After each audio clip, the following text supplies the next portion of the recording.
Hello again. Hello. Um, my name is Britton Smith, and welcome back to our last day of the forum, Broadway for Black Lives Matter. This is our final day of this forum, and I'm very, very excited to see what our next steps are here. Today is called the Day of Accountability. We learned so much in day one, the gathering of our Black brothers and sisters.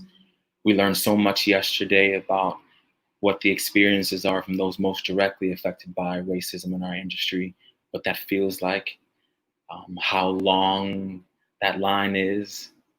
I've received so many messages from friends, stage managers, old agents, social media stories about the impact that this is having on our community. And I want to say first to our people of color who have reached out that we see you, um, we thank you.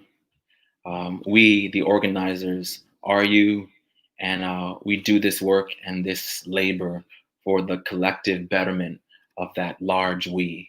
So thank you. Through this pain and through this difficulty, through the rolling of our eyes at the reality of this moment, through our exhaustion, thank you, Black brothers and sisters. We love you. Thank you.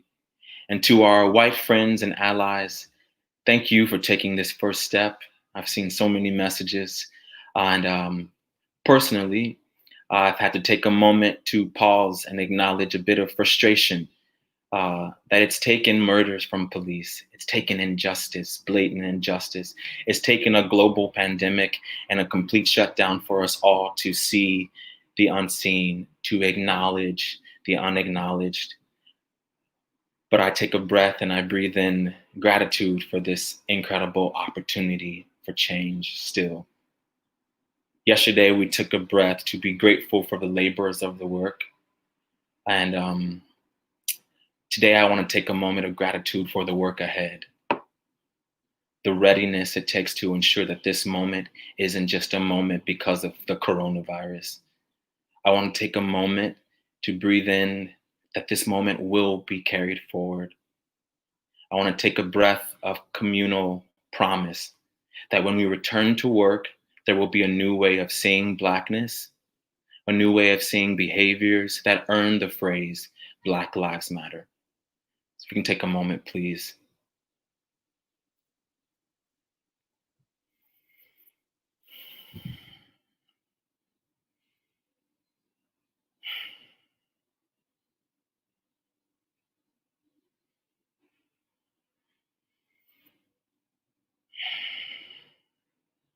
This is not just a moment.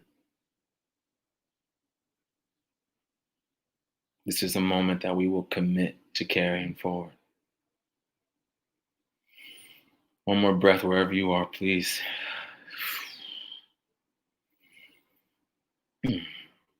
But how? How do we shift beyond this moment, right? How do we take such heaviness and allow it to make room for change? How do we hold ourselves accountable and our institutions accountable? How do we ensure that another person of color doesn't weep in the arms of a fellow castmate in her stairwell due to the stab of injustice, due to police brutality, due to not having a cast that can fully empathize with you? How do we support women and men of color to not only whisper their discomfort, but to make sure that their oppressive stage manager and director and co-star don't label them as angry or unprofessional when they speak up? How do we create a space where a white producer understands his or her mistake in real time when asking a person of color to smile more? How do we challenge our agencies, our casting offices, our producing teams, our house managers, our house owners to make space for Black leadership? And how do we ensure that once in that room, that Black leadership isn't treated as a token of diversity, but actually valued as a full participant? How do we support our Black brothers and sisters to be themselves without consequence of name calling or second guessing their right to be there because they refuse to speak in an unedited version of themselves for you? How do we create an equitable space that wasn't intended for us all in the first place? How do we use history as evidence and information instead of looking at it as a set of past overcome experiences? How do we empower the beautiful 800 Black industry members of our community who were present on day one of this forum and make them feel seen and taken seriously beyond the roles of make-believe for capitalism? How do we earn the term theater community? How do we earn the humanizing phrase that we hear so loud right now, Black Lives Matter? How do we earn that? So it's time now to shift from listening. There's so much more listening we have to do. We understand that. But there are many steps that we have to take to move forward. Today is about understanding policy, understanding leadership, challenging accountability, demanding accountability. Thank you for being here on this last day. Thank you for honoring this space. I think it's important that we set up this moment like we did yesterday and read the community guidelines. So please read it with me. This is a space for listening, understanding, and healing. An opportunity to take responsibility and accountability for any and all behaviors, both individual and institutional, that conflict with the idea that Black Lives Matter, and commit ourselves to creating more equitable, inclusive, and safe spaces. We ask that you enter with open minds, open hearts, and open ears. Please leave your egos, titles, and any spirits of offense at the door and lean in.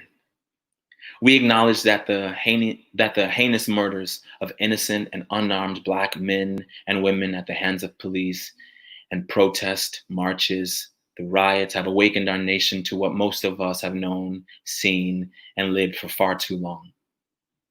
We are grateful for the work of our brothers and sisters organizing in our communities on our behalf. Their labor has made it possible for us to be here today.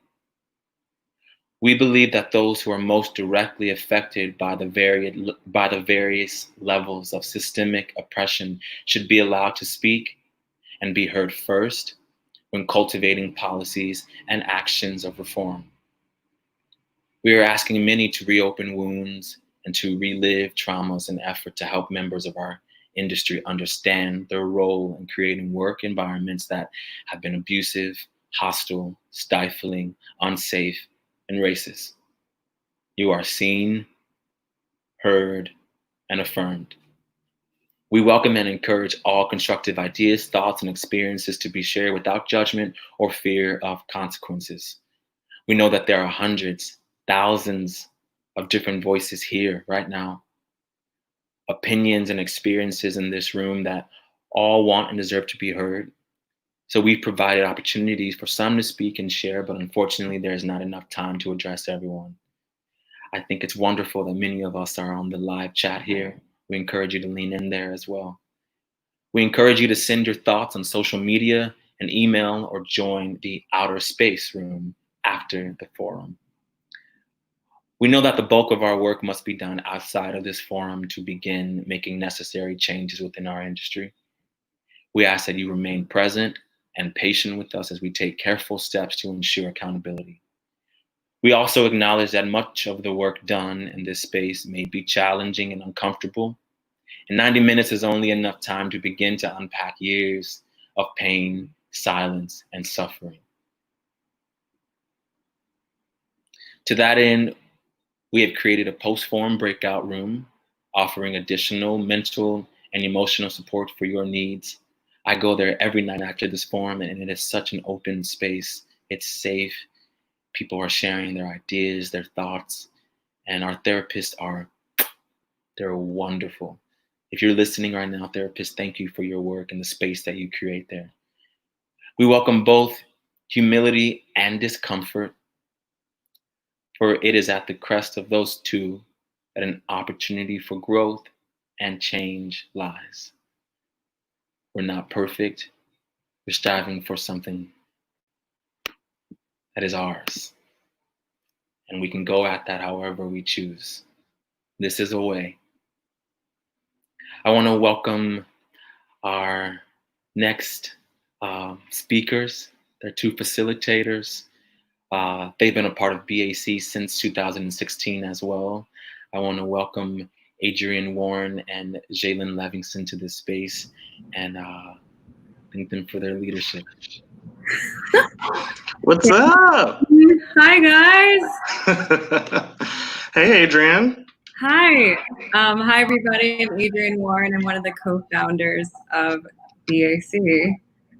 And I'm Jalen Livingston, and I am one of the creative directors of BAC and on the board. It's good to see you. It's good to see all the thousands and thousands of comments that are in the chats right now, and to know that we are being held by a community of people that are ready to do the work, which is what today is about. Yes. I'm so excited to hear about accountability. But I also know that today is also about listening. So I want to challenge everyone to bring in the practices from yesterday and understand that the chat is amazing because it creates community, but it's also, today is about learning, about reflecting, and about taking action to make this a more equitable community. And this community isn't just Broadway, right? It stretches all the way to the community theaters in Oklahoma, the colleges, the church drama clubs. These are issues that we face in every theatrical space. And so I just want you all to know that we acknowledge you, all of you theater artists who are watching right now. We hear you and we support you. We are not a monolith. There is a lot of pain. There is a lot of emotion, and there is not one way to approach this battle and fight it. It is a moment in a movement that has been going on for hundreds of years. And with that being said, I wanted to bring a through line, a topic that has been a through line throughout this forum is the importance of looking back and reflecting and remembering all those who came before us. We are products of resilient people. And remembering all those that came before us that have done this work and to admire that work and to pay homage to that work. And I want to bring into the room 3 people whom I've admired since birth, I feel like. Because they are a community and we cannot make movements without their royalty. So the first person I'd like to bring in is an Obie winner, a Tony winner, an Emmy winner, and an originator of all roles who ever wanted to aspire to play growing up, LaChance. Brian Stokes Mitchell, who is a singer extraordinaire, winner of many awards, including 2 Tony Awards, including an Isabel Stevenson Award for his work with the Actors Fund as a chairman of the board for 16 years. He is also on the board of the Artists Committee of Americans for the Arts, which is in Washington, D.C., an advocacy and lobbying organization. And of course, our queen, Audra McDonald, Grammy winner, Emmy winner. She has won 6 Tony Awards and more performance wins than any other actor, and is the only person to win in all 4 acting categories. And she is also on the board of directors of the Covenant House. Welcome to the room, guys. Come on in. Thank you. Hey, everybody. Hey. Hi. Hey, everyone. Hello, everyone. Where's Audrey? While we wait for Audrey, I thank you to Elizabeth, who is our interpreter right now. Thank you, Elizabeth, for being here. I don't know why they can't. She's coming. She's coming. She's coming. We're going to the internet gods. Oh no. We hear you. We hear you. Don't say anything like Well, I'll just be, in the background. Hold on one second. Let me see. Does this make a difference? Can you see me now? Oh my gosh. No. No, we can't. Start the conversation without me and we'll figure out what's going on. I'll try and get back in there. No problem. Well, Go ahead. thank you, everybody, for joining us today. And I know, LaShawn, you were with us yesterday, and we really, really appreciate everyone just really coming around this conversation with us. Like Adrienne kind of teed off, there's this big moment that we're in right now. We're talking about accountability and what that can look like. And I think something that we're interested in guiding our audience through today are ways of even imagining, a new kind of theatrical landscape. And so I'm just wondering if you all have given some thought to like what accountability can look like in a moment like this, or just what's been stirring in your spirit as we all go through this unprecedented moment together. I think that's great. Oh, am I sounding okay? I think we're good. Good. Okay, on my end, it sounds great. Anyway, I think that's a great question, and I think it starts with heart and conscience. Every individual person. There she is. Hey, Sorry about that. it's okay. And yeah, it starts in the hearts with all of us. And I think right now we're experiencing a global consciousness, which means that everyone is sensitive to this problem. Everyone knows that there's a problem, and we're all accountable for the change. And that's what we want right now. We are united with this need for change, which is why a few of us, vets, whatever you want to call it, came together to create it all started with a conversation that Audra and I were having. Yeah. What can we do in this moment? What can we do to help galvanize our accounts and our platforms to help hold people accountable and make a change? And that's how we started this. Yeah.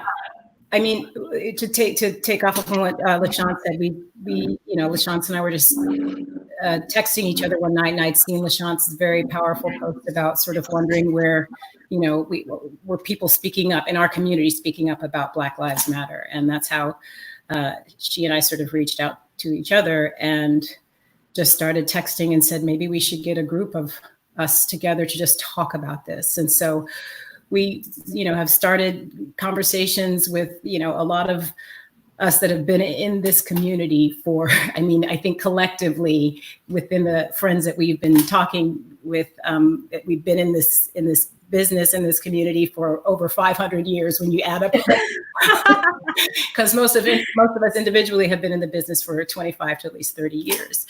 Right. And we know that we wanted to come together and figure out how we can move the conversation forward, how we can affect change, bring more awareness, and to look at everything from a macro level too. We have to change the way the country works and systemic racism within the country, as well as look at what's going on within our theatrical community. And so, because we've all been moved to do something and been galvanized by this just horrific set of events. And so we are talking a lot and getting very close to, we basically know how we want to bring about, change and bring our voices to this conversation to affect change in every possible way. Politically, things have got to change. There's got to be police reform. We've got to protect our rights to vote. We've got to, make sure that we're being counted. Yep. And then we need to look at this with the theatrical community. And a lot of that, I think, has to do with awareness, which is happening right now. A lot of my friends, a lot of my white allies that have been reaching out to me are saying things like, I'm sorry, I just didn't know. It's not taught. It's just nothing that's occurred to them. And they're saying, we're ready to do the work. So now that there's awareness, we need to then galvanize and move forward with accountability and advocacy and action. There must be action behind all of these conversations. We need to learn from each other, but then we must move forward with action, because this is a moment. And if we don't I really feel the urgency that if we don't jump on it, especially when it seems like it's uniting the entire world right now, we're going to miss it and people are going to get complacent again. And we cannot have that happen. I don't want to give anybody else's time. Stokes. No, it's great. Thank you. Stokes? Yeah, well, I would add that to that. You know, we've talked about right now, because of not only the fact that what's been going on in the world, people are home now seeing things in the ways that they have not had before. And the result, it's things that the Black community has known for a long time. A lot of other people are just starting to see. So the way I see it, it's like there's this door that is just starting to crack open right now. And we have this opportunity as a community, as anybody who wants to be a part of it, to help that door open up even wider, because it's an opportunity that would not be here long, and we need engagement in people. That's why I love so much what y'all are doing and what y'all been doing for the last few days, and even before that, what you continue to do, because that's what this is about. It's getting people engaged in the process, and accountability is judged by action. Ultimately, when you ask about that, we need to have conversations about it, but we also need to keep the dialogue open, and those in positions of power need to keep checking in with the Black community, and how are you doing? How are we doing? What can we continue to do to help? And that means engagement. All sides need to be engaged with one another. And there are many roads to the same destination here, and our destination is equity and equality for all of us, and the recognition that our lives matter. And we need to be seen, and so there are many ways we're going to get there. And I think the most important way that we've started, and you guys have started, I remember Adrian and Britton and Amber, when you guys started this during Shuffle Along, when all of this came about, the BAC came about. And what's most important is the galvanizing of, I don't want to say the troops, but we've got to move forward, Right. And that's what we're doing. But it's also about education and educating ourselves of the actions that those come before us, our ancestors. We are not reinventing the wheel here. We're just moving it forward. Yeah. Yeah, go ahead. I'm sorry. No, you finish. No, I was just going to say, and BAC will do whatever we can to help to just amplify everyone's voices, because like Audra said, there are so many different lanes to this fight, and there are so many different feelings, and they are all justified. And we have a major big community, and everybody can feel how they want to feel and take action the way that they can take action. And we will help with those resources as well. And we will get more into details about that later. Can I just add one last thing? Something that Ben Crump, who is George Floyd's family's attorney, and he's represented a few other people who have been, victims, and their families have been victims of police brutality. He said something very important in how to move forward. He said, you need diversity of tactics, because we are not a monolith. So you need diversity of tactics and how you go about this. We all know we must defend Black life. He said, white people need to speak to each other. We as a community need to know our audience, and then we need to push and educate them. Unfortunately, that is going to be left up to us. But if we want to, especially the theatrical community, if we want to rebuild it in the way that we want to rebuild it, so that it is more inclusive for us and for people of color, we must push so that we can educate them as to what we need. They must do the work as well, but we must push it forward. Thank you. That's so good. That's so good. Thank you, all of y'all, for those brilliant words, and in all those different ways that people can be engaging right now. It's assuring to know that there's a large safety net for people to fall back on, that can look like a Audra, a LaChance, a Brian, that it is wide and vast, and that we are all telling the story together of this next moment. We appreciate you guys. Thank you for your support. So proud of you all. Your story. Let it echo far and wide. Make them hear you. Make them hear you. And so proud of you guys. Keep it up. Keep on keeping on. We are so proud of the young folks leading like this. And we're here. We're coming. But you guys have rushed out the gate, and we are so proud of you. And we will be here for you too. We can't wait. Thank you. It's not about passing the torch on, by the way. It's about passing the torch around sometimes. So we're going to. Hey, amen. Hey. Thank you. So good. Thank you. Thank you, guys. Bye. Bye-bye. That was amazing. That was Amazing. My heart is literally pounding. Like, I was my hero on one screen. Wow. Yeah, that was incredible. And I think the perfect way to start this next, portion of this forum, which is really getting into the nuts and bolts of what do we mean when we talk about change? What are we talking about when we talk about accountability? What is policy, right? And that's part of the journey that we're going to try to take over the next few minutes here together, as we kind of transition into our next section, which is specifically about change and how change happens on both the personal and the kind of systemic level. I want to bring in a BAC family member and friend, and Adrian, you have a couple of people that you want to bring in as well, but I want to introduce Richard Gray, who is the director of the Center for Community Organizing and Engagement for the Metro Center for Research on Equity and the Transformation of Schools at NYU. He is also a board member of BAC and has been with us for our entire time. And I would like to welcome Tony Award-winning actress and activist, the incomparable Tanya Pinkins, and Tony winner, Grammy winner, and two-time Academy Award nominee, and one of my dear friends, Cynthia Erivo. Thank you guys for being here. Thank you. Thank you for having us. Also, and thank you, Jonathan, for signing for us. Thank you so much for interpreting. Thank you. Jonathan, appreciate you. While we're waiting for Cynthia, we can get started. Tanya, look, there's no doubt that this is a moment of awakening, but in this pain in the movement, it's not new. So we must ask ourselves, what have we learned about what to do and what not to do? So where do you see this moment in the context of history, and what do you find distinctive about this moment? Well, words are very powerful. Our word medicine is very powerful.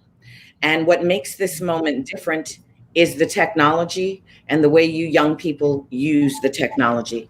So at this moment in time, we can say that Amy Cooper weaponized whiteness against Mr. Cooper, and the McMichaels hunted down Ahmaud Arbery, and Jonathan Mattey and Miles Cosgrove broke into Breonna Taylor's house and murdered her, and Derek Chauvin murdered her. We often say people were murdered by. No, we need to change the sentence. Derek Chauvin murdered him. And because of the technology and people using the technology, we found out about Breonna Taylor and Ahmaud Arbery months after the fact. So there was a perfect storm here in that we had someone being hunted down like an animal. We had a woman weaponizing whiteness. We had a woman killed in her home.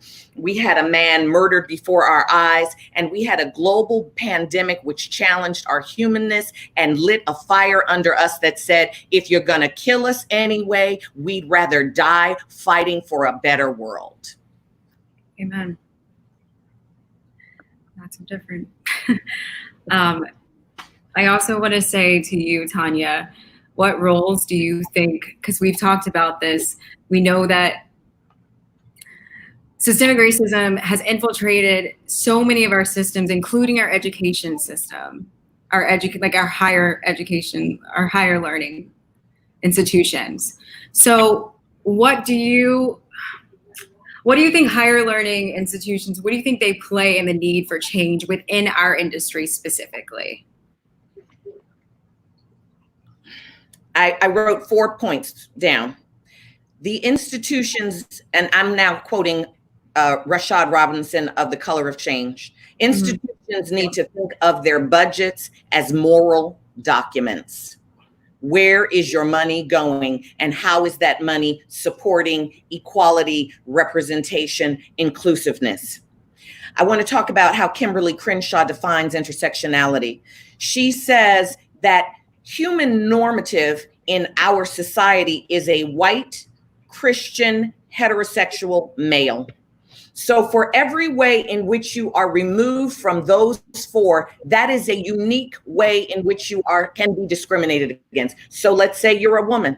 Let's say you're a lesbian. Let's say you're disabled. Let's say you're a Muslim. So that's now 4 layers of discrimination. And for every way you move away from that cultural human normative, that is another layer of discrimination. And so we cannot just lump people into groups of, we're going to fix it by doing this. We have to look at the specifics of all the different ways in which people can be discriminated against or left out.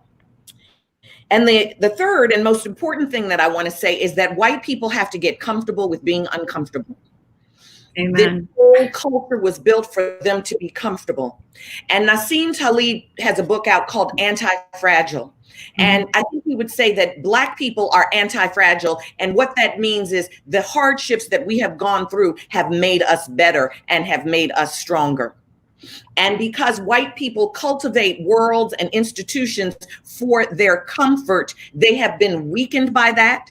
And then when we come to them with all of our strength and our power, they are so uncomfortable with that they want to take our oceanic power and brilliance and push it into their thimble. And so they have to get comfortable with a power that they didn't raise themselves or their children or their institutions to fathom, because the majority of peoples of color on this planet are filled with so much power and energy that when the gatekeepers, who are predominantly white, get out of the way, the whole world is going to benefit from that. That's so powerful. So powerful. Tanya. Not to reuse that word again, but it just is so powerful. Hi, Cynthia. Hiya. Welcome. Hi, Cynthia. Actually, you're right on time. Right on time. We just what Tanya was responding to is we were asking, what do you think the institutions of higher learning, how do you think they play in this shift, in this change within our industries specifically?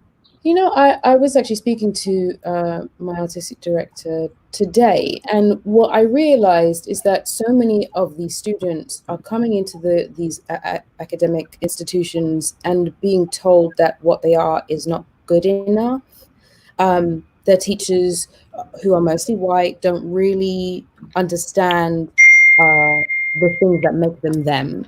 And when you're told to remove something about yourself, what you do is not strengthen the person or strengthen the actor or strengthen the performer, you lessen the person and the human being, which means that the performer is less also. And so what needs to happen, I think, with these academic institutions is that they need to start allowing people who understand those that they bring into their institutions to help build these people and build a firmer knowledge of who they are. Which means that the institutions themselves also have to want to know those people, know those conditions, know those lives, know the people that they have brought in, because it only stands to do the rest of the world good. We're so varied in our upbringings, we're varied in the way we believe in things, we're varied in the way we perform, we're varied in the way we do things, that if you start to make everyone look and sound and be the same, you don't get that beautiful variation that we are. And we only ever enhance. So why take the thing that enhances everything away? And I think that institutions have to be unafraid to do that. And I think that starts with like opening up and listening, really. And to Tanya's point, they have to stop being so afraid. Erasure of Blackness. Yeah. So much of that is out of fear. Yeah. Being uncomfortable. Yeah. I'm thinking about how, I'm looking at you, Tanya, looking at you, Cynthia, and I know so many people are watching right now and are like, well, of course they can say these things. Of course they can stand in these rooms and speak for themselves and demand the things that they want of themselves. Can you speak to the people out there that feel like they have to get to a certain level before they can kind of stand in some of this power and integrity that you all are talking about? This power that is connecting all Black people, Tanya, that you were talking about, that they're afraid of. Can you speak to something like tangible that individuals can be doing as they walk into these rooms, not only on Broadway or these rehearsals rooms, but even in their institutions of higher learning? Can you make it possible for the ones that feel as if you have to have a Tony Award before you start speaking this way? I want to bring Richard into this too. Richard, you got something? Yeah. Come on in here too. Sure. I definitely don't have a Tony Award, so I'm I don't either, bro. Go ahead. I consider my work as an artist to be a spiritual practice. Mm. And so when I come into a room, I'm there to be blessed and to be a blessing. Mm. And from where I stand, I see that the world is falling together. So the work that you young people are doing, it's falling together. You are making what's going to happen. What allowed me to begin doing that long before I had a Tony, I write about it in my book, Get Over Yourself, How to Drop the Drama and Claim the Life You Deserve. That when you have a vision for what you want, the first thing the universe does is it gives you more of what you say you don't want. And it gives you the opportunity to say no to that. So you have to take that step of saying no to the thing you don't want. And then the floodgates of what you want comes in. As one more analogy, the Native American practice was the way they said no was by non-participation. Mm-hmm. So the treaties that were made with the Americans were made by people who were not even respected within the Great Iroquois Confederation, because the Great Iroquois Confederation did not show up and they were saying no to these treaties. So the other way in which you have to remove yourself from spaces that will not honor what you are bringing and what you choose to bring into the world. That is the most powerful thing you have. I am replaceable, but when you replace me, you won't have me. And I know the value that I bring. And so if you cannot honor what I value, I don't come there. And thus I make space for being in rooms where people celebrate me and don't tolerate me. Mm-hmm. So good. Mm-hmm. I'm not going to cuss. Cynthia, do you have anything? No, I mean, the fact is, what Tonya is saying is, and I don't have nearly as much experience as Tonya does. And before I had my Tony, when I was riding around on a bike in London, when I didn't have very much in my bank account, I was very comfortable with saying, no, thank you. I don't want to do that. And why? If I did get into something that I thought I wanted to be a part of, and something was asked of me that I didn't believe was fruitful or was necessary to the thing that I wanted to give to the world, the question would be why? Why would you want me to do that? And you don't have to have a Tony. You don't have to have accolades to know what you're worth and to know what you bring and to know how valuable you are. That you are to say that you are enough. When the moment you step into the room, the moment you've been given the opportunity to be part of something, someone is telling you that you are enough to be here. So what you bring should be everything that you are. And if something is telling you that you should add something that has nothing to do with who you are, then you say no to it. One of the reasons we wanted to have Richard a part of this conversation was to help us start to think about how we go from the I to the we, mm-hmm. right? And Richard, you do a lot of work in coalition building in the education system and making folks who are directly impacted by racist policy be a part of the change-making process. Can you talk a little bit about your work and maybe help connect some of the strings that you're hearing in our conversation so far? Absolutely. And first, I wanted to say that and when I was saying before I didn't have a Tony, I was saying that jokingly, but also I'm recognizing that the space that I'm in. Right? Mm-hmm. And so one of the things that I think change that's necessary for change is that the voices that often speak in settings sometimes need to step back and listen. Right? And so I'm in a room here full of, there's got some Black women in here, and I don't want to necessarily step up and act like I'm in that space. And I think we have to begin to think about how we enter spaces to create the possibility for those voices that are often missing from the spaces. So sometimes they're missing because we don't create the space by taking up too much. And so I'm here in this space to talk to artists because there is a direct connection to what artists do and what we do in communities. And I'll tell it very quickly in a story that gets to each of these pieces. I like to tell stories. I told the folks on the panel earlier that my mother would take me to any play that had Black people in it. And the first play, I was about 5 years old. She took me to New York to see Pearl Bailey in Hello, Dolly. Now, for us to get there, it's a small town in Morristown I'm from. It was the Second Baptist Church in Morristown. But we also had to collaborate with the Bethel AME Church, because we need to coalesce our power and capacity and resources to be able to get to New York. And so the idea of coalition building is that you're building individual power and you're building the necessary power of organizations that can support those individuals and be able to move. But you also need to build the power collectively of organizations to be able to do this. It speaks to what Audrey was saying before about the need for diversity of tactics. Mm-hmm. Having diversity of organizations gives you the ability to not have one organization have to be every tactic, right? It allows you to coordinate with the full capacity of your organizational needs. But the second part of my story, which is really critical, is my mother took me there because you have to change culture, you know, to change what we're talking about. If you just change policy and don't change culture, culture eats policy for lunch. Right? You put it into a toxic culture. So this feels not only about a time when we can change culture, change policy, but we can change culture. Now, how do you do that? You change it by destroying the paradigms in people's heads about what is possible. My mother took me to a city. I'd never been in a city larger than 16,000 people. And you come into New York, you don't come into New York, you go underground and you emerge in New York. I thought I was in Emerald City. And then my mother took me to the theater, and I had never seen Pearl Bailey in person. I'd only seen her on TV. And even though we were up there, I felt like I could reach out and touch Pearl Bailey. Right? Pearl Bailey was one of the first black, might have been the first black people to be in lead in one of those, in a play that was originally written for white people. So there were these things that my mother says, I want you to see this because now it's going to destroy anybody telling you that this is not possible. Okay. And so to me, the idea that the theater has that capacity to be able to create, move us from just being upset about the way things are and hoping they'll be better, to having a vision for what they can be and expecting them to be better.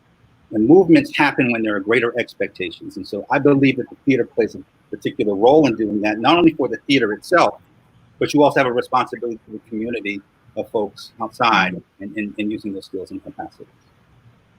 Yes.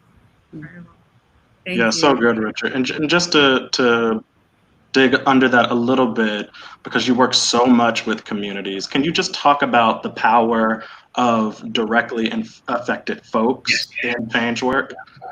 Yes, absolutely. And that's part of the reason why in my own organization, I've been reaching out to try to use film to be able to tell our story. We write reports that are good reports, and we always make sure that we do those in collaborations with communities.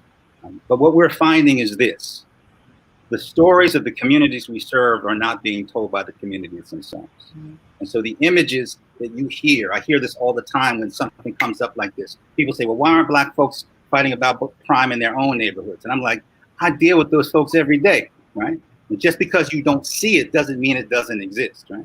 And so this becomes a way, and we've actually tried to use this art as a way to be able to make sure that the voices, the stories of the folks who are most directly impacted by the policies we talk about are actually telling the story, not having the story told for them, not having it interpreted by us. And I think that's important for being able to get into this, because people often come into spaces where they're not asked to tell their story, right? That somebody else is telling them their story. So if you create that possibility and create the possibility for shared stories in communities and across communities, you create the possibility for change. And may I just jump on that? Yeah, I would love to hear your response to that. That the collective power that you all have built with, We See You What is about how you're going to change the rules. Mm-hmm. But you can't change those rules until you start changing hearts. Yeah. So the collective power is what you're going to use to change all the rules that have been holding you back. And you have to remember that presence does not necessarily equal power. So, you've got 50,000 people online. They've been in every room. They've got all these awards, but clearly they didn't feel like they had power. So now collectively, you can begin to change hearts through your personal relationships and telling your story. And then the rules will begin to change. Remember that Fight for 15 got actors minimum wage because the hotel and the restaurant workers fought for 15. Actors been working less than minimum wage for a long time. Mm-hmm. So we collectively, can start changing the rules, and we are powerful. When we remove ourselves, I think of a day of absence. If we remove ourselves of money and our collective talent from the system needs us. Absolutely. Thank you guys so much. I think we've received so many gems of knowledge. We are learning to take the steps towards change. Thank you, Richard. Thank you, Cynthia. Thank you, Tanya. Thank you, Jonathan, for interpreting. Thank you. Jonathan. Thank you. Thank you for So having us. beautiful. Thank you, gang. Appreciate you guys. I want to. Yeah, go ahead. No, go. No, I just want to say to everybody listening as well, I want everybody to take a moment to manifest what an equitable community, an equitable workspace looks like for you within our industry. Take a moment and think for yourself. Manifest this for yourself. This is the time. Do it. And then share Write it in a journal. Write it on some paper somewhere you can keep it. Put it on your refrigerator somewhere. And share it with us. Yeah. That was amazing. I want to keep us in this kind of realm of like imagining where do we fit in this change story, in this change ecosystem. And I want us to throw up on the screen, there's a graph that I would love all of us to look at, the circle of change, which is really about all these different ways we can fit into the ecosystem of change. And Audra talked about earlier, all these different tactics have to be in play for change to happen. And we have to encourage all of these different tactics. So I just want to kind of talk through each one of them quickly. And as I'm doing that, I want you to think about which one feels like you? Which one feels like it is igniting something inside of you? Which one makes you go, oh yeah, that's me?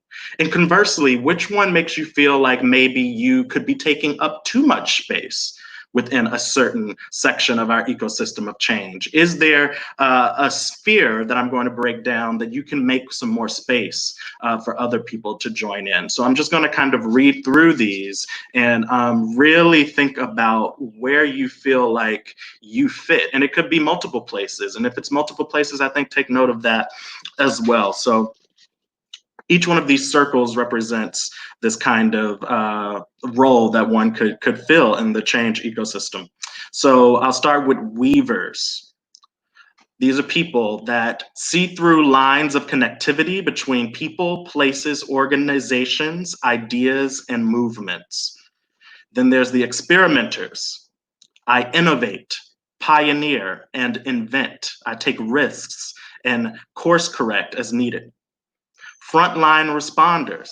I address community crisis by marshaling and organizing resources, networks, and messages. Visionaries. I imagine and generate our boldest possibilities, hopes, and dreams, and remind us of our direction. Builders. I develop, organize, and implement ideas, practices, people, and resources in service of a collective vision. Caregivers. I nurture and nourish the people around me by creating and sustaining a community of care, joy, and connection. Disruptors. I take uncomfortable and risky actions to shake up the status quo, to raise awareness, and to build power. Healers. I recognize and tend to the generational and current traumas caused by oppressive systems, institutions, policies, and practices. Storytellers. I craft and share our community stories, cultures, experiences, histories, and possibilities through art, music, media, and movement. Guides. I teach, counsel, and advise using my gifts of well-earned discernment and wisdom. Just take a few seconds, gang, and think about these definitions and think about what really resonated with you as I read some of that. I'm just going to take a few seconds for us to think about that.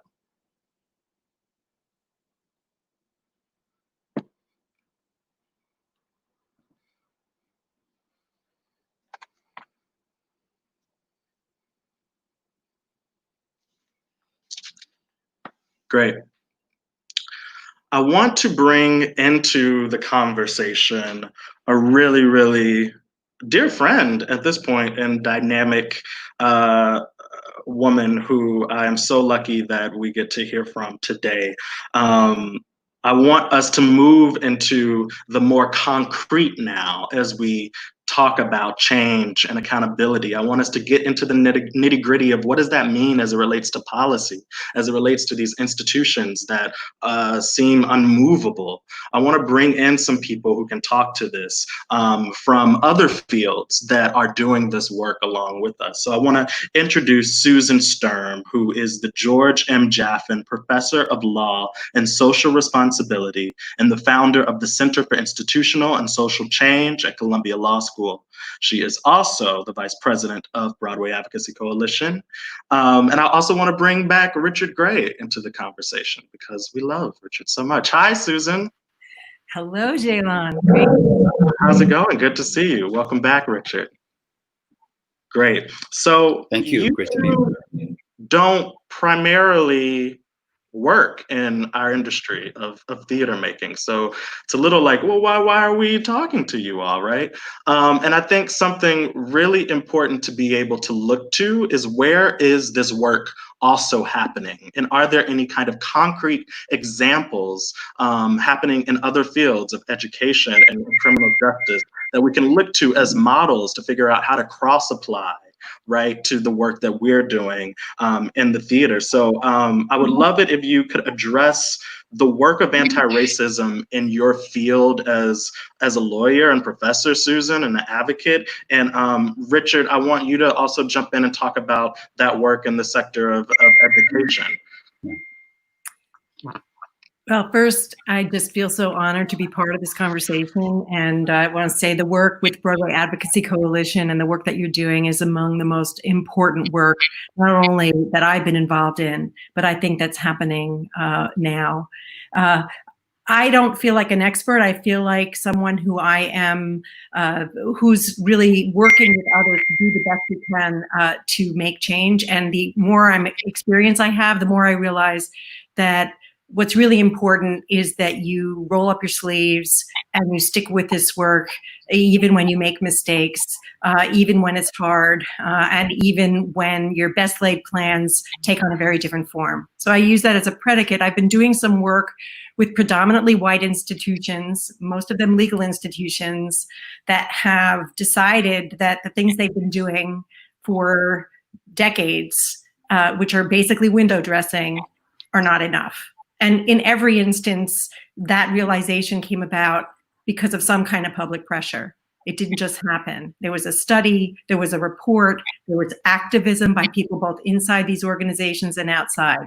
So I've been working with, for example, the Massachusetts trial courts and with a bunch of law schools that have decided to try to do something on a more sustained way, in a more sustained way. And I would say there are a couple of things that I hope are relevant. You'll know better than I whether these are relevant to the context you're in here. So first of all, it was critically important that there is this leadership commitment from people in these organizations to be in this for the long haul, that they realize there is no silver bullet. You can't just do one thing or change one policy, that this has to be a long-term culture change project. And that's a realization that I think is happening now in a way that took years in some ways to happen in these other institutions. The first part of this work has often involved a combination of storytelling and data gathering. This idea of actually coming to terms within the institution of what is happening, what is the experience like for everyone and particularly for people of color. And so where is that change needed and where is that change possible? And then one of the really important things that I've had the privilege to be a part of is embarking on a system-wide approach to education that's really part of this culture change project. And the one thing that's really an important lesson here is that this is not training. This is not diversity training. Diversity training in and of itself doesn't work to produce sustainable change. It's short-term, one shot, and it's often hard to get the right people into the room. So this is ongoing education that's done on the time of the workplace during the day, 3 full days, 5 full days, and then repeated. Having people in the room who don't often get together. In the mass trial courts, it was judges and interpreters and the people who are responsible for actually cleaning the building, and all sitting together and having these conversations and stepping out of role. So they're not, I'm in here as a judge, but I'm in here as a human being who's actually never heard these stories before. And then another really important piece of this was practice, finding ways to practice this not only in the room, but outside of the room. And then equipping people who are part of this system and outside the system to lead these efforts in an ongoing way. So this is not just a one-shot thing, but it gets built into how you run a staff meeting, how you do your hiring, who gets to be part of the promotion committees, so that this gets then built into the accountability process. And through this, this becomes really a way to kind of build, believe it or not, a movement within an organization. I don't want to sugarcoat this. This is not something that then has produced this magical transformational change. At the same time, talk about the need for a diversity of tactics. At the same time, this culture change and accountability is happening.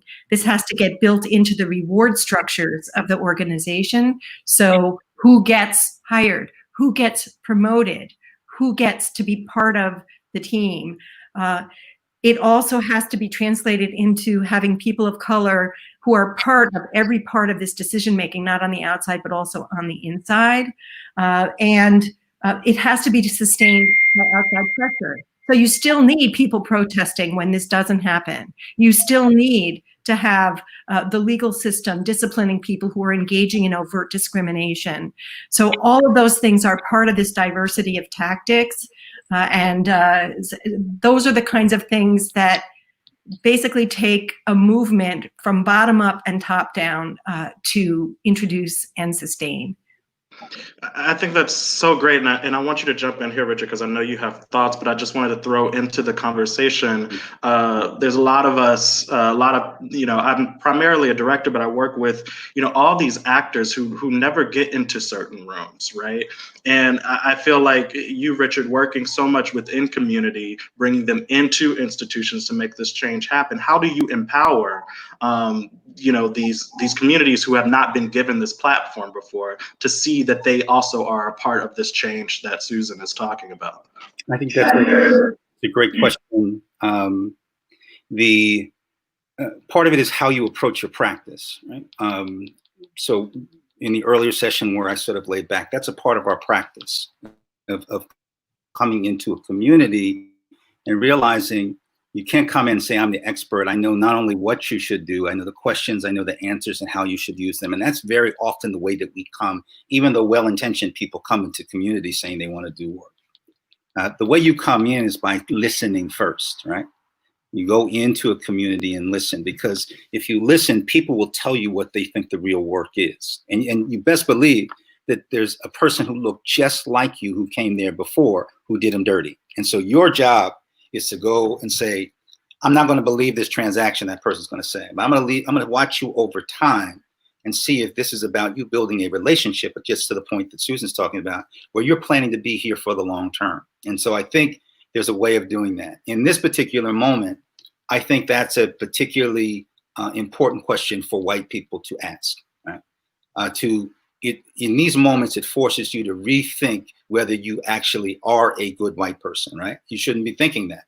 You should be thinking, how can I become a better one, right? You live in that place of change, right? If you just dwell on what you think you've done well in the past, you are never going to change because you're going to be satisfied with that. But if you stay in the place saying, I'm always going to have to think about what I'm not doing, and listen to people of color who will tell you that, that's going to be essential. The last thing is the point about leadership. I think this, in these inflection points in history, it's not only about what we need to do, but how we need to do it. And so this is a space where we need to have new leadership, not only young leadership, but I think we need to be stepping back as Black men. We need to be also exploring the full range of who our community is, internationally, sexually, gender. We have to examine all of those things, because it becomes a space for not only us to be able to do the work that needs to change, but we may realize that some of the things that we're not seeing in leadership in our own community is keeping us from being able to do that. And that's why I think this moment really is creating a new sense of accountability and responsibility in a range of people who haven't historically been a part of these kinds of change movements. Could I just say, so important, and jumping in to say a word about what this means for white progressives.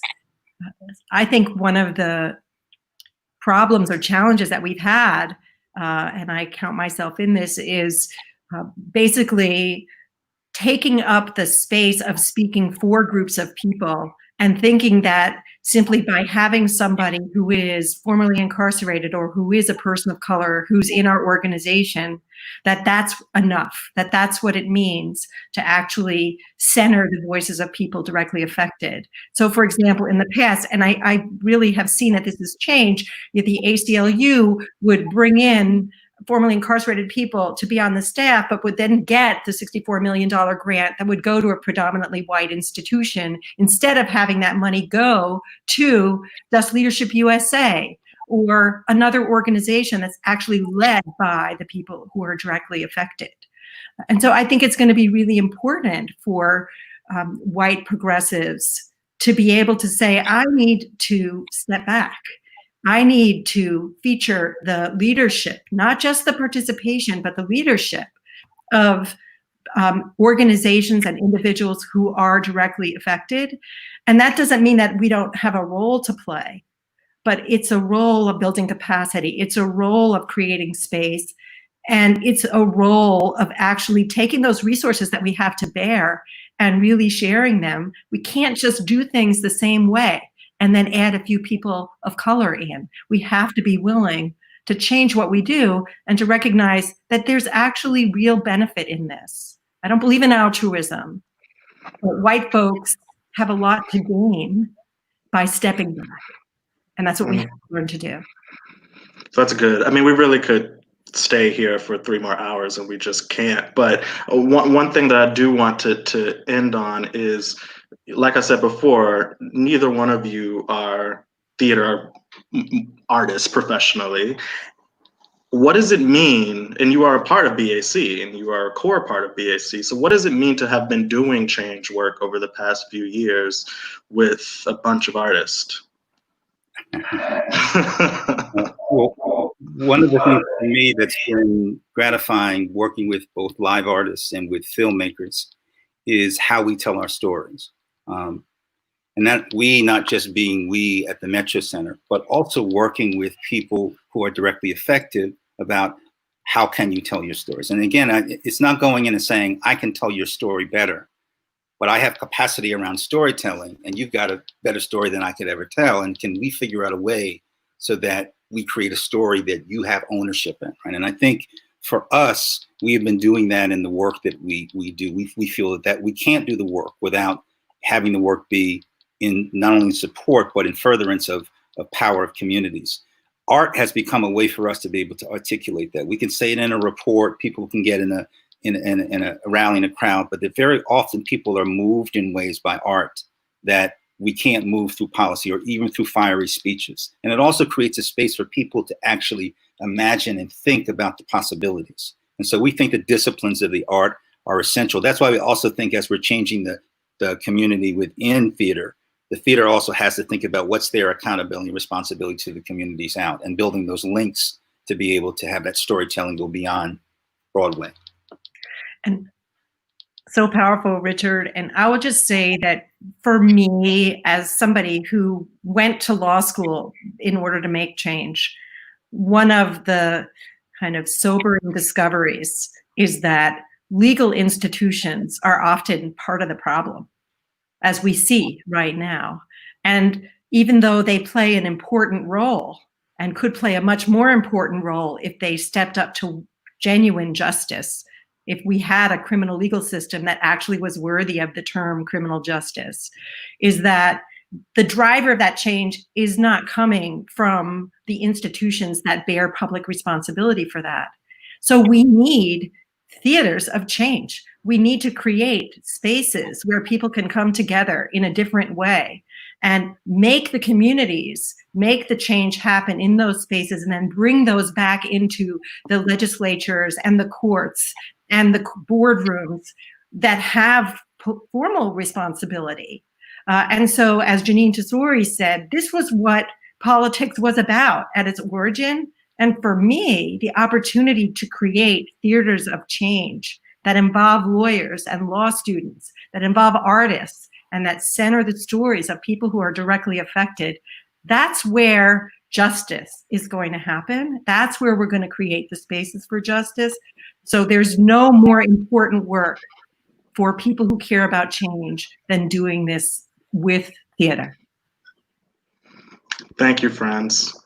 Thank you so much. This was invaluable information. There's so much more to dig into, and I think we have a community of people watching that will start to dig into this work more and more, and maybe even with us. So thank you again, Susan. Thank you so much, Richard. Really, really appreciate it. And thank you very much for your amazing leadership. And thank you so much, the interpreter, for sharing this with the larger public. And we're in this hall. Yeah.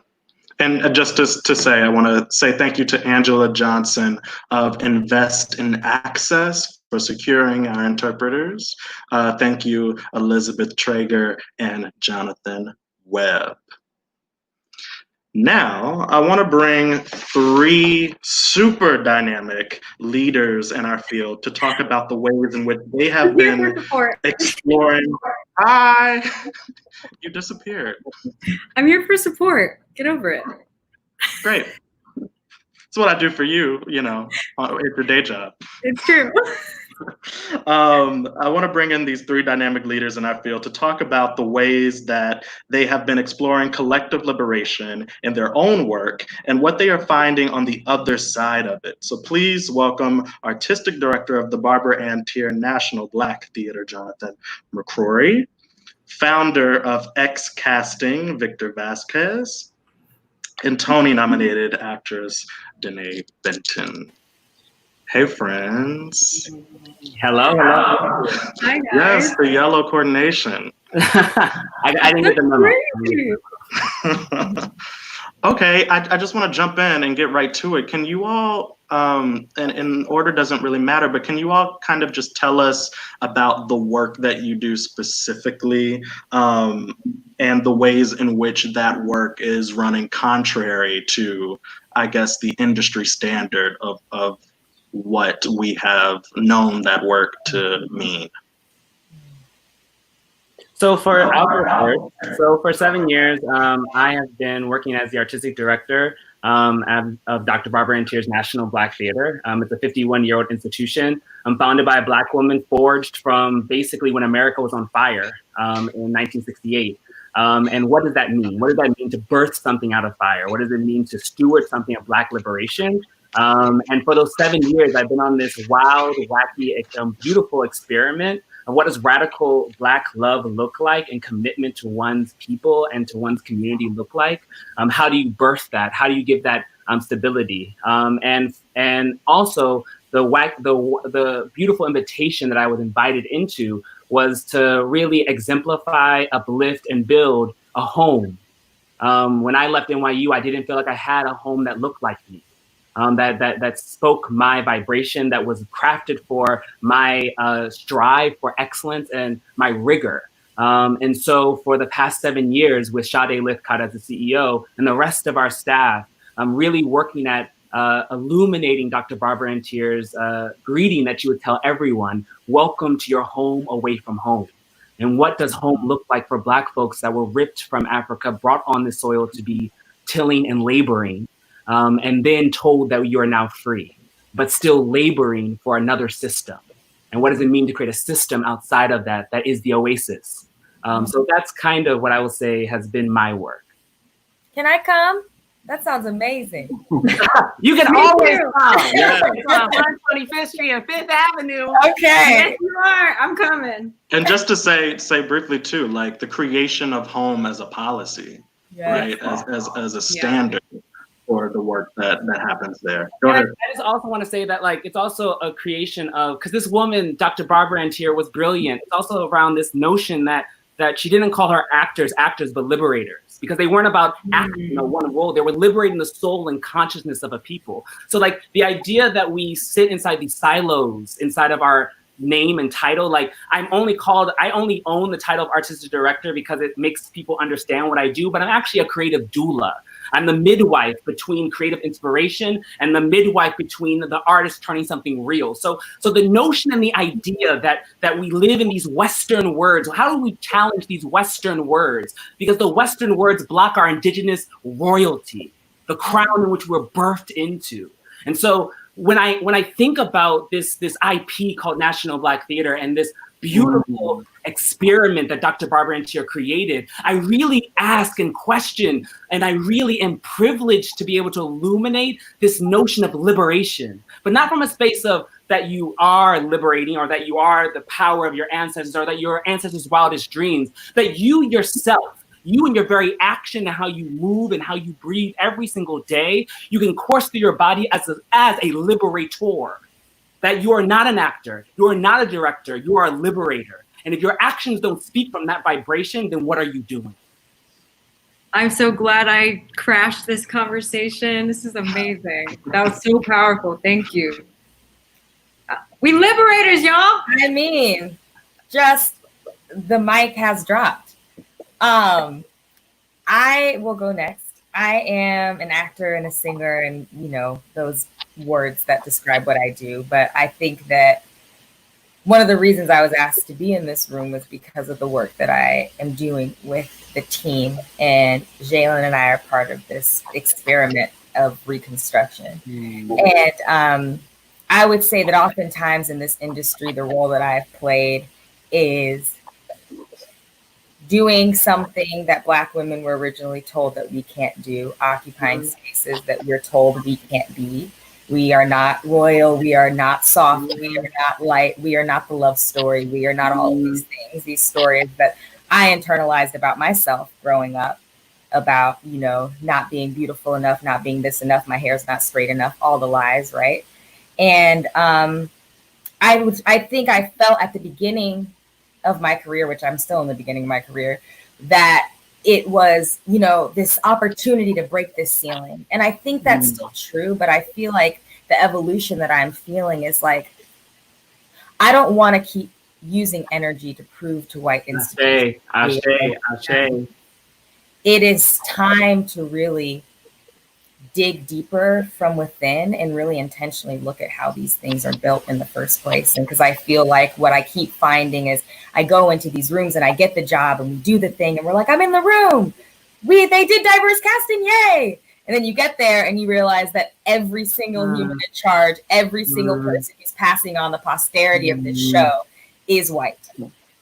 With the occasional token here or there, and tokenism means you just are there as a face with zero power.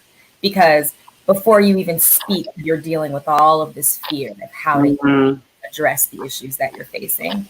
And so, yes, I'm an actor, I'm a singer, I'm all of these things. It requires a lot of compartmentalization to show up to these spaces, to do my job well, knowing that I'm a part of shows that are doing some good things and that are also upholding a lot of toxic sexism, white supremacy, homophobia, and all the things, right? Yeah. And it's walking that line all the time. It's trying to have a lot of compassion for myself about that I didn't create this problem. So any gift that I give to try to fix it is truly a gift to everyone's soul. And I don't even remember the question, but you just were preaching and it made me really feel. So I'm going to pass the mic. I'll start off by acknowledging that I am one of the few casting directors of color in New York City. Yes. That we exist, but we exist as an anomaly. And so I wanted to name that. Last year, I decided to start my own company, X Casting NYC, which is rooted in liberation and practices of anti-racism. That's because after 3 years of working under someone else's company, I realized that one of the kernels of anti-racism is the reallocation of power. So that's not reallocating it to me, a POC casting director, right? It's it's actually reallocating it outwardly and decentralizing myself from that power. It means making the actor, the artist, the primary and central nucleus of every room, and setting them up for success by acknowledging and identifying how culture of white supremacy works. Yes. It works through perfectionism, yes. works through yes. urgency, yes. It works through activating defensiveness. Yes. It works through the fear of open conflict.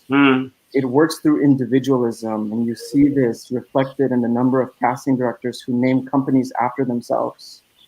So when we talk about industry standards, when we talk about industry standards, that needs to be unpacked here, right? And we must acknowledge the dynamics and how they are currently harming Black, Indigenous, and POC artists at all levels.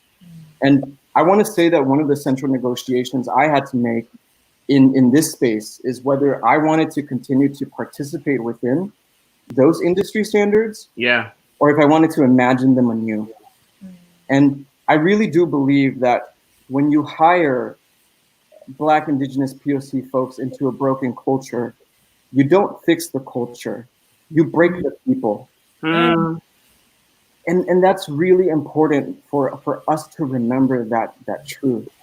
And there is a significant difference with an all are welcome here statement or a mission. And this was created with you in mind. So I'm more interested in the latter question, how do I create a new industry standard that is rooted in BIPOC, Black, Indigenous, POC artists and their experiences? How do I acknowledge and name that I am working to dismantle white supremacy in my work and uphold anti-racist values in my mission as a casting director?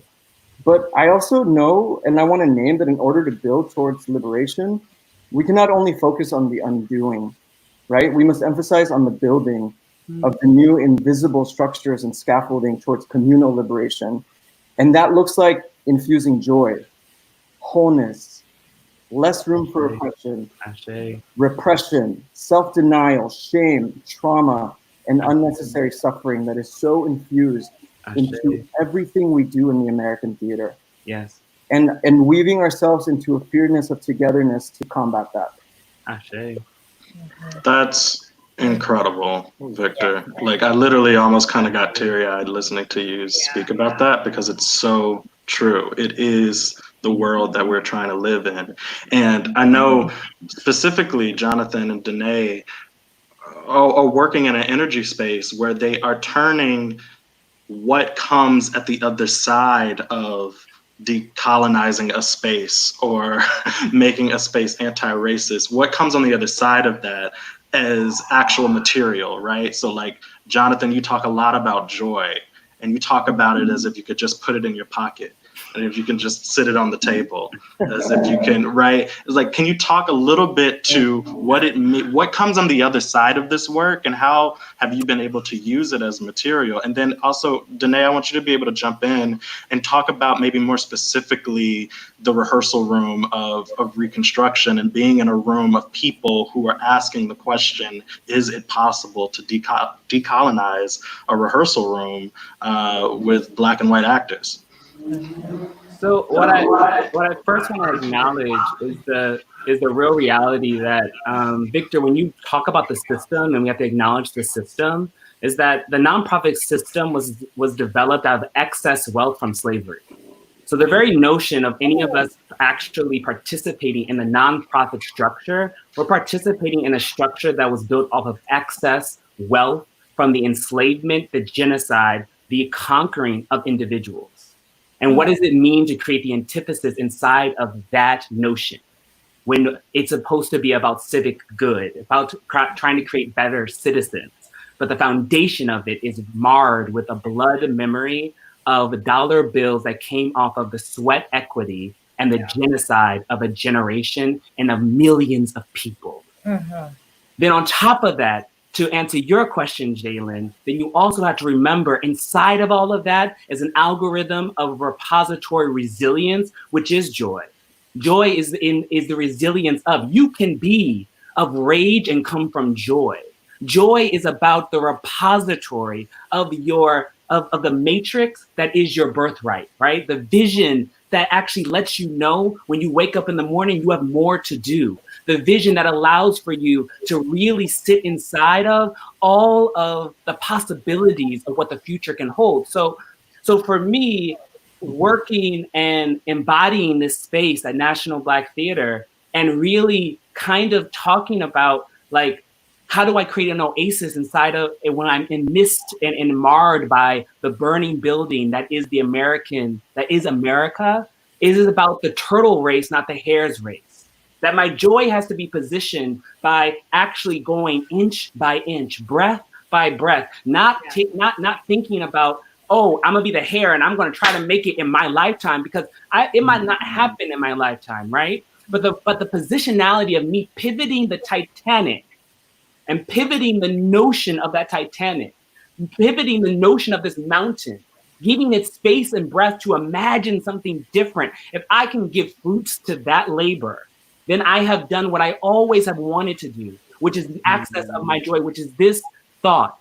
If I'm doing my best when I'm completing the unfinished work of my ancestors, I'm giving an additional comma, an additional E, an additional space bar to their unfinished work. I am the continuation of that. And to know that brings me joy, because I'm at the apex of something. I'm not starting something, I'm at the apex. And that's humbling, to know that you are a servant to a broader and wider vision. Wow. That was so powerful. I wish we could keep having this conversation. Okay. Man, wow. Speaking to that, you talked a lot about foundation. And I think, to me, that is what has made this Reconstruction room feel different. For those of you who don't know, the team is a theater company in New York, and the artistic director is Rachel Chafkin. And I was not a part of any of the productions prior to this moment with Reconstruction. And it started off with the question of examining Gone with the Wind as a Confederate monument, which at the time seemed like something that people were still arguing about. But all of a sudden, it seems like we're on the same page finally. But now it has moved to a far deeper question of, can intimacy exist between Black and white people while white supremacy still stands as an institution? And we learned this from an incredible lecture by Black feminist spaces that have been changing our whole lives. And what was interesting to me about this room is that the intentionality about every human that was invited to be a part of this space, it was the opposite of a capitalist structure. It wasn't, okay, let's get this room done quickly. We have 2 days to cast this. We have, we have like 6 weeks to try to get this rehearsal done. So we don't really have time to find the right people. And we don't understand that we live in a system where the cream is designed to rise to the top. And by cream, I mean white people. It is designed, if you do the quickest way to get something done, it is always going to be the most racist, sexist, homophobic way to get something done. That's the way the system was designed. And so to take the intentional time to be like, what artists are going to be in this room? There is not a hint of tokenism. So with that comes this support and this power to speak truth to power. There's not really a hierarchy in the room. I don't really know who's in charge. I know who was facilitating. I know who made the call. But it's not like I'm concerned about my boss not liking what I have to say. We are all really empowered as artists. Really, it feels like a great experiment, which I think the team was an experiment of founding in and of itself, of like, what does it mean to sort of create a cooperative working environment? Absolutely. And in that, Rachel and the artistic directors and the artistic people of the team were not ignorant enough to think that you can make this work happen by just being nice. You know, it is not about, it's about respect, but it's not about white people showing up and being nice and treating people nicely. There's active unlearning. Therefore, we have a den mother spiritual guide leader in the space whose work it is, Milta Vega Cardona, to be, she is an anti-racist, anti-oppression facilitator, teacher, educator, counselor. This is what she does for her life's work. And she came into this room and she's there watching over these conversations that are happening between us. She's there to be like, when a white actor starts getting worked up about all the oppression she's hearing about and starts crying, Milta says, hey, check your white tears. The Black people in this room don't want to carry this burden for you. And there was this safety that I felt. I was like, oh my God, I don't have to be the only one here trying to call this out. It is not my job to be an actor as well as write my letter to the producer that I'm going to go read shaking in my boots and hope I don't get fired for speaking to this white billionaire about the racism in the company. And I think it's taking us 2 years to do this work, right? It is the opposite of the capitalist structure where you're going to get a product quick. Yeah. And I think, I'm not saying that that's the only model, that that's the only way, but it is an unlearning of this idea that, you know, I think a lot of white institutions just want a quick fix right now. They want a quick way. Who do we need to hire? How do we need to get it done? And it's about an active, it takes time and it takes intention. And that is, I think, the biggest thing I felt from this room. Just to say, this is another segment wherein we could talk for 17 hours. Yes. And anyone listening is more than lucky and should Venmo everyone on this right now for this wisdom that you all are dropping. So I just want to thank you all so much for coming into our space and helping us think differently. Thank you, Jonathan. Thank you, Victor. Thank you, Danae. Thank you, guys. Thank you. Bam. Everybody's accountability is a day. We are almost there. If you are still with us, thank you. We are almost there. And now we are we're building these steps towards accountability. Look, this ain't gonna happen just overnight.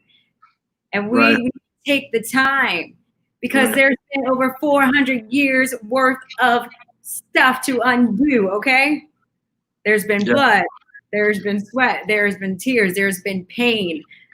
So if you're here listening, thank you. If you're here to learn, thank you. Let's do it. Let's keep going.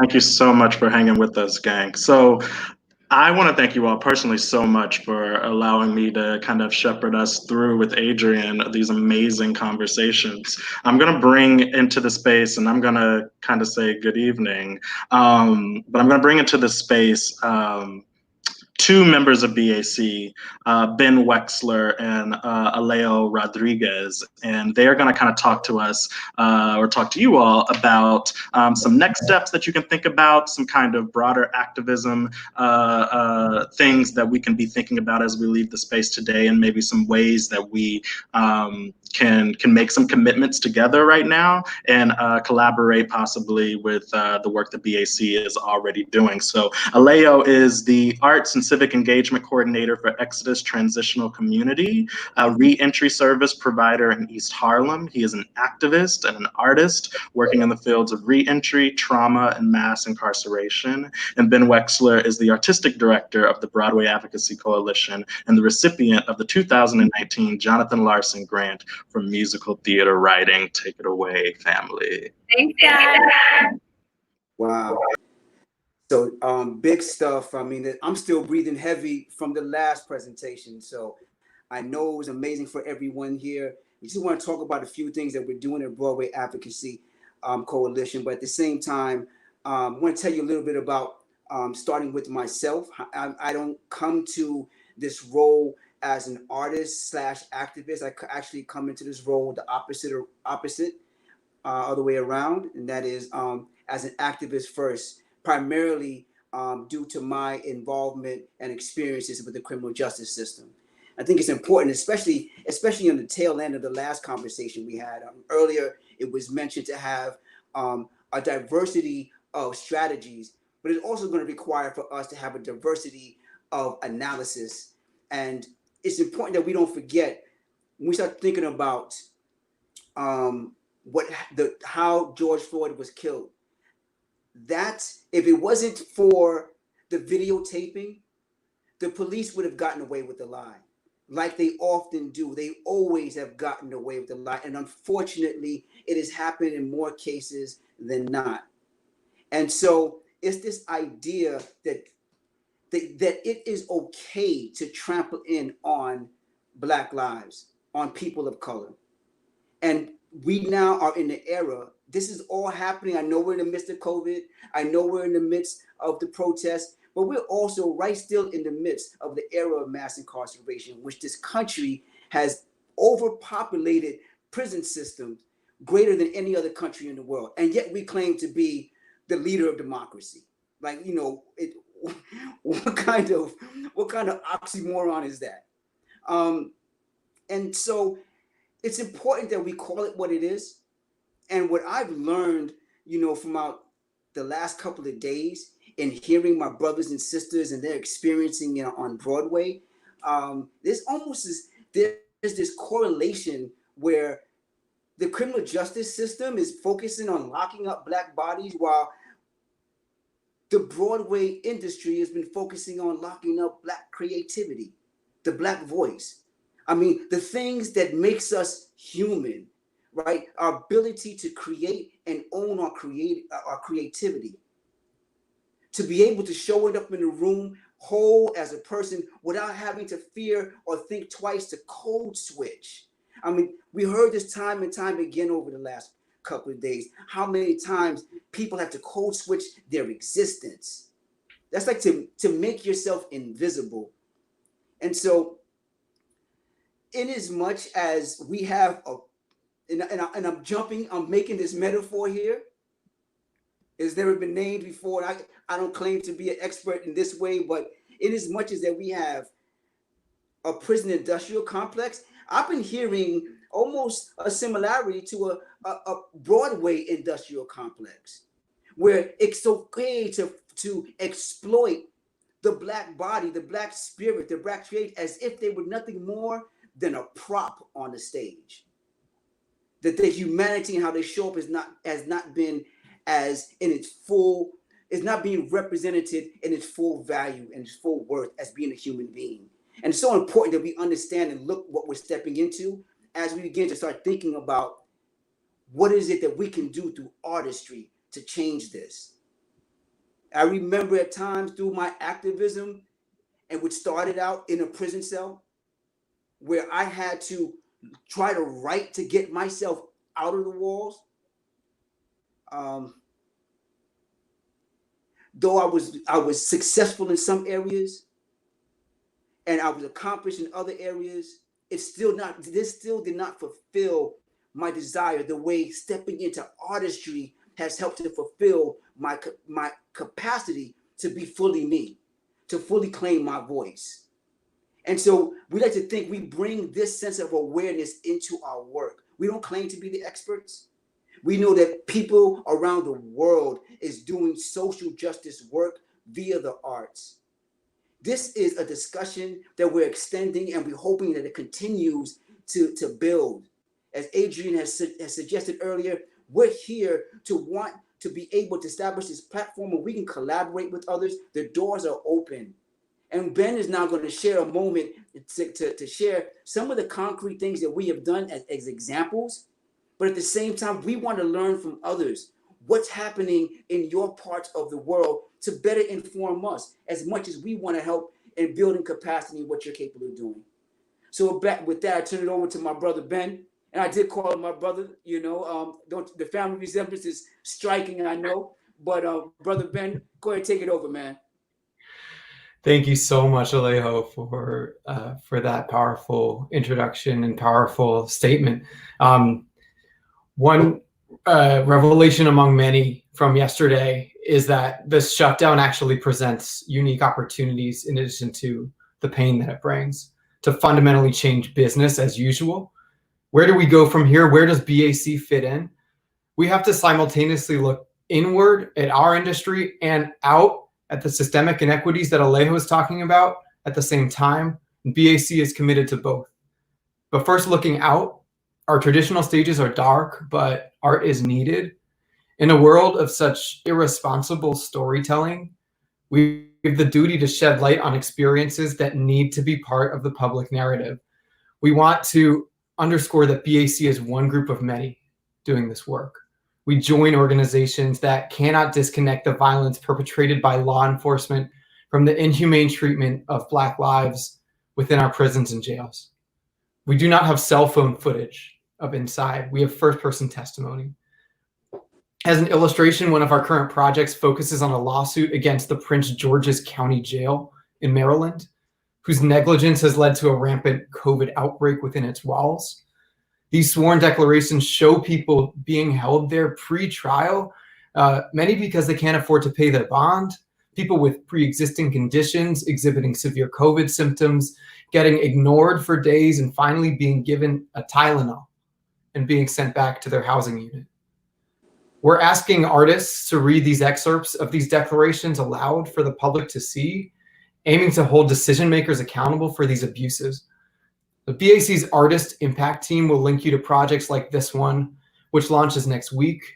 You're going to receive a link in our exit form by email in which you can join. Again, this is one of many ways. We as artists have a set of powerful tools. We have to use them outside the confines of commercial theater. But while we look outward, we have to look within at our own industry. And conversations are starting now that are long overdue. Organizations are forming and existing ones are mobilizing to address issues of systemic racism in our community. So BAC's first commitment is to gather information on these various initiatives and make a database publicly available. This will also be in your exit form that we distribute. We also commit to being a place where these critical, difficult conversations can happen with intention, specificity, and centering the experiences of those directly impacted. So BAC has a process called the Theater of Change that aims to foster dialogue across disparate lived experiences and to develop a deeper understanding of systemic policy issues. We put this process to work through our partnership with Columbia Law School. We hope it can become a resource for our industry to continue the crucial conversations that have been started on this forum. If individuals and institutions can commit their energy, their leadership, and their time. This is a long-term commitment that must reach the institutional level. Our community must look within ourselves. Mm-hmm.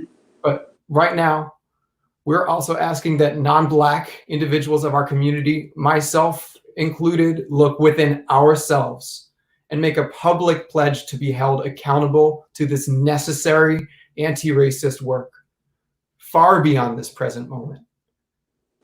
I'll now introduce a crucial creative voice in our industry who will be the first to publicly read this pledge. And afterwards, we're going to provide a link for non-Black members of the community to sign if you truly agree to commit to this practice.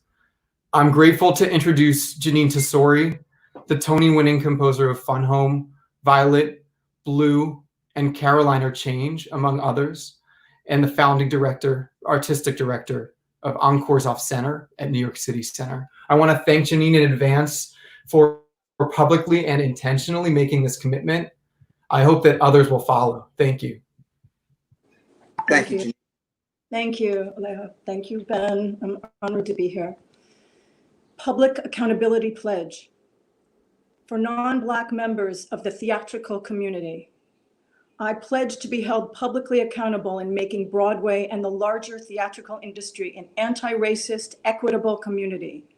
I pledge to continue to show up in the coming months and years to learn about my role as an ally. I will actively create space for the community to continue to hold me accountable if and when I am not doing my part to stand up against structural racism. I will listen in order to understand, not to defend or deflect. I recognize that the work will require a long-term commitment to identifying and addressing racism, making necessary policy changes, building equitable and inclusive workplaces, and remaining accountable. I pledge to insist that spaces where I lend my creative talent must actively pursue the work of anti-racism. I pledge to lean into difficult conversations with individuals and institutions in the industry who have not made these commitments or who are failing to live up to them. I pledge to examine and dismantle my own learned racism. I will sit in the discomfort this brings and will not let my discomfort render me silent or derail the necessary work. I pledge to use my social, cultural, and financial capital to amplify institutions and productions led by people of color, and to call out those that do not involve this leadership. Signing this pledge does not take me off the hook. I am making a public long-term commitment to these practices. Hold me accountable.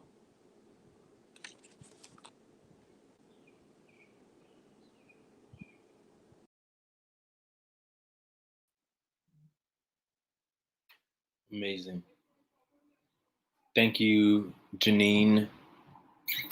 As Adrian Warren is coming back in to wrap us up, I want to say, please don't make this a 3-day camp about race.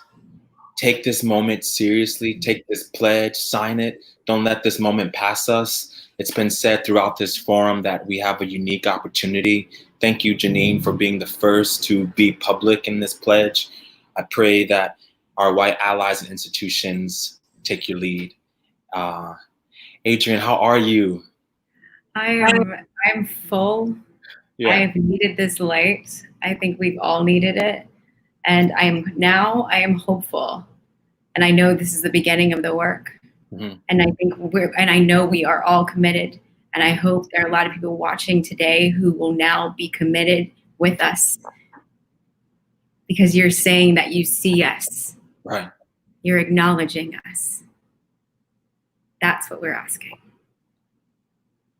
Was there something today that really struck you? Yes. Jonathan told me today that I have a new title. I'm a liberator. You're a liberator. Liberators! You're a liberator. Yes, you are, sis. I'm obsessed with liberation. Obsessed. Yes, we are. We all can be. We all are. Yes. We all are. Yes. This whole forum has been my favorite thing. Right. I was very moved by what Alejo said about how our prison system locks up Black bodies, and how our industry that we work so hard in locks up Black creativity.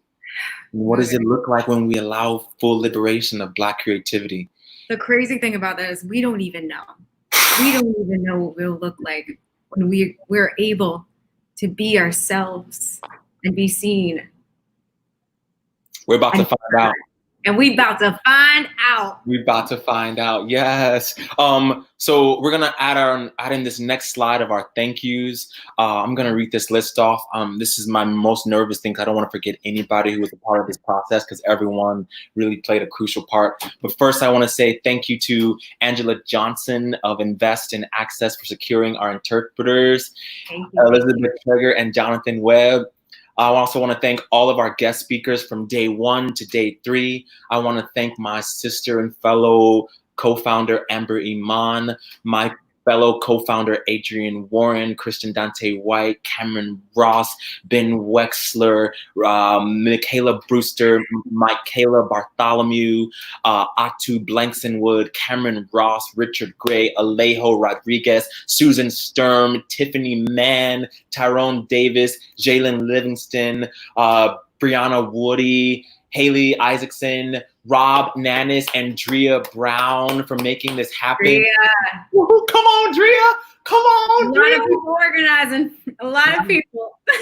Right. And we can't do it alone. Yeah. Can you let people know how they can join us and connect with us, Adrian? Yes, as Ben said earlier, and you guys are going to get an exit email. And that email, there's a survey. Please fill out that survey. It is a way for us to find out about other organizations that you're aware of and other initiatives that are starting right now. We know that coalitions are being built as we speak, and we want to know if you know of any of those organizations that are led by BIPOC, Black, Indigenous, and people of color that you would like to keep in touch with us. And there's also, in that survey, you can also find out how you can work as an artist with BAC and help us do our work, because we need you, and we see you, and we love you. Right. Please take the lead of our sister Janine's story and go on our website to sign that pledge. I cannot wait to see my friends, my loved ones in the community, my producers, my past stage managers, my past institutions on that list. And we're going to make that list public so that everyone can see this next step. I also want to let everybody know, every day after this session, there has been a space that we provided. So there are two amazing therapists that you can go to this link below, and they're gonna guide us through some more tools to help us find support and guidance through these difficult conversations. Yes. So that space is for you guys. Please use it. Thank you. We did it! I love Thanks, you. Jonathan. I love you. I love you guys. Let's do the work. Here we go. It starts now. Bye, everybody. Bye.